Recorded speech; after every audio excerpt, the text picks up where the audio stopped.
नमस्कार दोस्तों, इस वीडियो का मूल उद्देश्य यह है कि आप अपने जीवन में कभी हार न माने, नेवर गिव अप। मेरे कहने का अर्थ यह है कि अगर आपको इस वीडियो को देखने के बाद अगर लगे कि जीवन में हार मानना उचित है तो आप ज़रूर मानिए, लेकिन उसके पहले इस वीडियो को ज़रूर देखें। चलिए दोस्तों, बिना समय गवाए ही वीडियो को शुरू करते हैं। आइए एक कहानी के माध्यम से समझते हैं। एक गांव था, उसमें एक आश्रम था।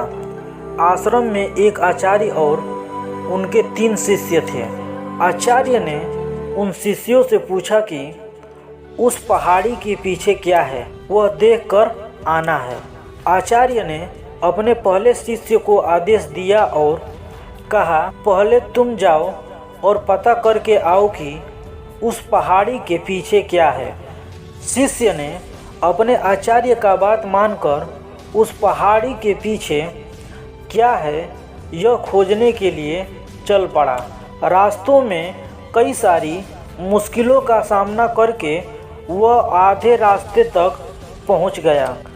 बाद में उसके मन में निगेटिव विचार आने लगे और वह पीछे मुड़ने का फैसला कर लेता है। वह शिष्य वापस अपने आश्रम चल पड़ता है। आश्रम लौटने के बाद वह आचार्य से कहता है कि मैं आधे रास्ते से ही लौट आया।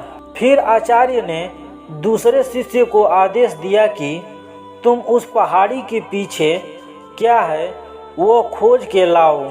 आचार्य के आदेश से वह दूसरा शिष्य अपने मार्ग पर चल पड़ा। पहले शिष्य की तरह उसे भी शुरुआती रास्ते में बहुत सारी कठिनाइयाँ और मुश्किल आई, फिर भी वह आगे बढ़ते रहा और मन में सोचने लगा कि अब कितना दूर है, यह अब मुझसे नहीं चला जाता, मैं क्या करूं।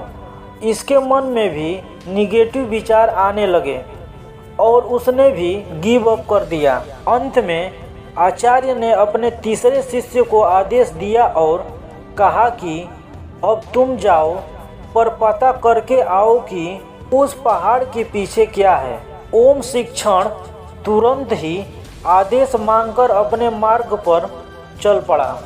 मार्ग में आने वाली बाधा और मुश्किलों के बाद भी वह आगे बढ़ता रहा। वह चलते चलते थक भी जाता था, फिर भी वह आगे बढ़ता रहता।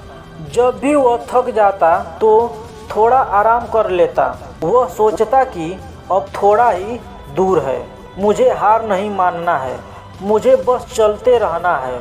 ऐसे सकारात्मक सोच के साथ वह आगे बढ़ता रहा और उसे वह पहाड़ दिख गया। वह पहाड़ इतना बड़ा था कि वह आसानी से उस पर चढ़ ही नहीं सकता था।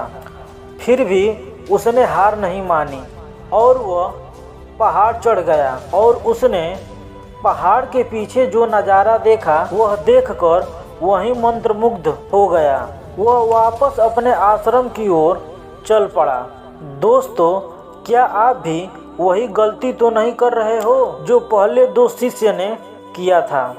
बहुत से लोग हैं जिन्होंने सफलता के इतने करीब होने पर हार मान ली। लोग परिस्थिति और प्रॉब्लम से डर जाते हैं और अपना कदम पीछे खींच लेते हैं, लेकिन आपको ऐसा नहीं करना है।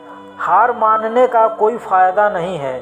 सिर्फ जीत पर फोकस करो और फिर से कोशिश करो और हर बार ऐसा करते रहो जब तक आप जीत न जाओ।